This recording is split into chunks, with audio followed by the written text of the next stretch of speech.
C'est un projet qui s'est mené sur plusieurs mois et qui a commencé en début 2025. D'abord, il y a eu une prise de contact et rencontre entre toutes les parties, l'équipe de l'Artothèque, les jeunes accompagnés et suivis par le CESAD et le laboratoire eMind. Et après cette première rencontre où tout le monde a un petit peu présenté ce qu'on allait faire, ses attentes, à quoi allait ressembler un petit peu l'exposition, on a fait une visite de l'Artothèque. Donc une Artothèque, c'est comme une bibliothèque mais pour les œuvres d'art. Donc ça veut dire qu'on a une collection d'œuvres d'art contemporain qui est disponible au prêt toute l'année.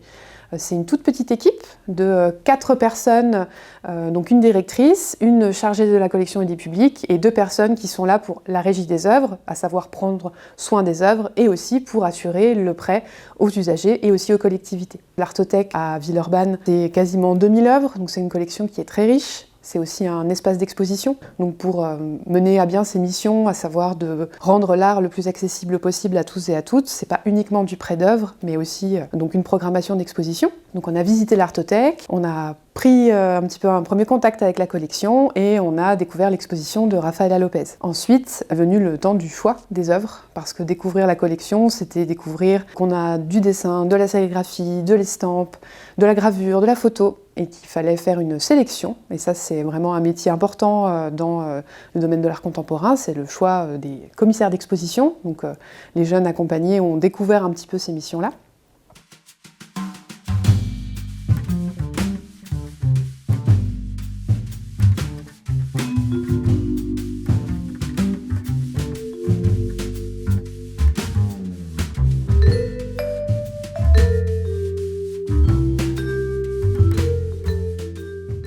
Et après cette sélection est venu quelque chose de très important qui est la rédaction des cartels, qui va aussi avec nos missions qu'on porte tous les jours à l'Artothèque, à savoir, comme j'ai dit, rendre l'art contemporain accessible. Et bien, c'est présenter des œuvres, expliquer pourquoi elles nous ont touchés et faire en sorte qu'il y ait un dialogue et un partage qui se fasse entre les œuvres et les personnes, le public qui vont les découvrir. Donc on a eu des cartels superbes qui ont été rédigés pour accompagner les œuvres qui ont été présentées à l'hôtel de ville au 2e étage. Et ça, c'était une autre étape très importante, qui est l'étape de l'accrochage.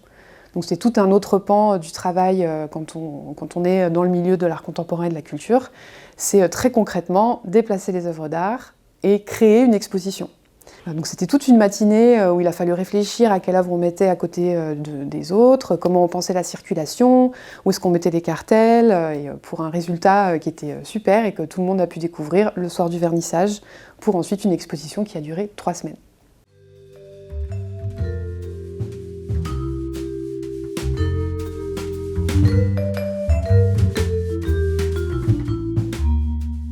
Ce que j'ai apprécié, c'est l'exposition, c'est-à-dire quand il y avait nos œuvres et que les invités pouvaient regarder, observer nos œuvres et aussi les œuvres que j'ai choisies. Du coup, j'ai énormément aimé le projet d'Artothèque.